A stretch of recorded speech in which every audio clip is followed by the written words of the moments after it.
আমি কিছুক্ষণ পর আবার দেখলাম, হ্যাঁ আবার নাড়া দিচ্ছি। নাড়া দিয়ে ভালোভাবে কষায় নিতে হবে, পানি কমে গেছে এই জন্য ভালোভাবে নাড়া দিচ্ছি।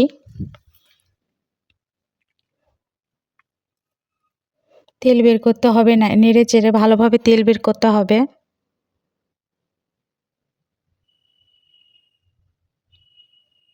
তারপর আবার পানি দিয়ে দিলাম, আবার রেখে দিলাম, আবার কিছুক্ষণ পর ফিরে এলাম, আবার নাড়াচাড়া দিচ্ছি।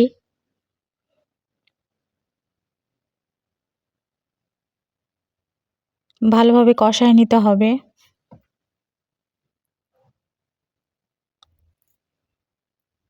ভালোভাবে নেড়ে চেড়ে দিচ্ছি। আপনারা যারা আমার এই ভিডিওটি দেখতেছেন অবশ্যই ইউটিউব চ্যানেলটা সাবস্ক্রাইব করে দিবেন এবং ভিডিওতে একটা লাইক দিবেন। আর যারা নতুন আছেন অবশ্যই আমার ভিডিওগুলো দেখবেন, যারা পুরাতন আছেন তারাও দেখবেন এবং আমার চ্যানেলটা সাবস্ক্রাইব করে দিবেন প্লিজ।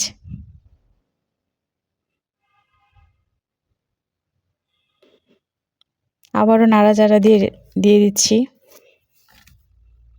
আমার রান্না প্রায় শেষের দিকে, মাংস প্রায় সিদ্ধ হয়ে এসেছে। আমি গ্যাসটা অনেক কমায় দিছি। এটাই ছিল final look. Thanks for watching.